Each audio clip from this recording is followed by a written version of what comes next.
Now, this next story will get you talking. Experts at Cambridge University say video games can be just as important to children's development as books. Some of the country's top literary minds are analysing computer games, TV shows and films alongside classic stories. Professor Maria Naklayeva, who's leading the study, says that the often violent games can teach children to make ethical decisions, like who to shoot and who to save, and that some books aren't always as innocent as they might seem. Claire McGlasson has more.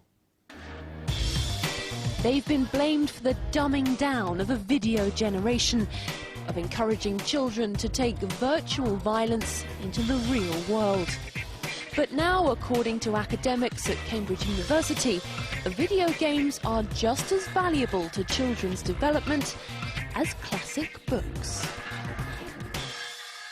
They can be anything from educational to deeply psychological, exploring and giving the young people a possibility to explore some very essential issues without necessarily experiencing them in real life.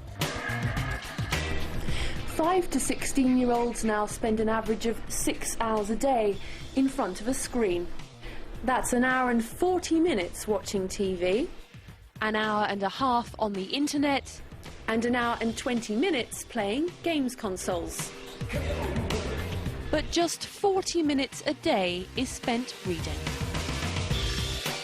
Child psychologist Penelope Levinson from Bolsham near Cambridge is concerned that children are losing the ability to be alone with their thoughts, with their head in a book. It provides a world where you're not bombarded by too many images. You've just got the printed word there, or you're listening to someone telling you a story. I think that's terribly valuable, whereas somebody who's locked into something, playing on some game, and suddenly they look at the clock and 4 hours have gone by. We asked teenagers at Long Sands College in St Neots near Cambridge what they thought. It's more fun. Just shooting people, driving or whatever. It's better than reading words. I have an Xbox at home, but I kind of do a mixture. I read a lot, quite a bit as well. Some things you read could be useless and some things could be really educational, but the same with video games and DVDs and things like that. Their virtual reality has now been validated. The experts say books are not always best, and that even supposedly innocent stories like Alice in Wonderland can be deeply disturbing. It's a very disturbing book because it's all about power. It's about the adult author's power over the child. Proof, perhaps, that you can't judge a book or a game by its cover. Claire McGlasson, Anglia News, Cambridge. Parenting is so tough, isn't it? I suppose so. I just feel so old. I just can't really get to grips with that whole concept, I'm afraid. I think books are very good. Never mind, Jonathan. Very vital. Thank you, you computer geek. Now, it's good to have you with us this Friday evening. Here's what's still to come. News from where you live now, and Essex police are appealing for help in tracing 2 men wanted in connection with an alleged attempted robbery in Harlow in September. Carl Aldred, also known as Stephen Maxwell Scaffardi, is believed to have tried to rob the Staple Tie post office by threatening staff with a gun and a knife. His alleged accomplice, Darren Foreman, is also known as Darren Pearce and Fred Regan. Police divers will once again search for the body of a missing man from Great Yarmouth. Father of 3, Derek Tempest, was last seen in October walking towards a local garage to see 2 men who ran it, Jim Hall and Andy Ventham. They were later found dead, having apparently committed suicide. Police fear that Derek Tempest may have been murdered at the garage. The MP for North West Norfolk has raised concerns about plans to protect our coast from rising sea levels. Henry Bellingham is worried the current Environment Agency's strategy is focused on managed retreat rather than building sea defences. His concerns stem from proposals in the shoreline management of the coast, which includes Hunstanton and the Holcombe National Nature Reserve. The former Blue Peter presenter, Peter Purvis, has joined the campaign to save an animal centre in Suffolk. Blue Cross, the national charity which runs the Felixstowe Adoption Centre, has decided to close it in March. Campaigners say they're turning their backs on needy animals. Martin Stew reports. For 63 years, the Blue Cross Centre in Felixstowe has saved and rehomed thousands of abandoned animals in Suffolk. Now the centre itself needs saving after the charity announced it plans to close the branch. The Blue Cross think that the money that's needed to regenerate the centre at Felixstowe and run the centre, they think that they could use those funds to help an extra 20% more animals within the North West, where the Blue Cross doesn't have a presence at the moment. Those plans have met a very angry reception in Suffolk. Already the local paper has launched a Save the Blue Cross campaign.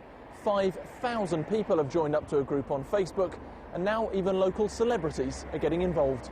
Amongst them is Peter Purvis. The former Blue Peter and Crufts presenter has 6 dogs of his own and is a keen animal campaigner.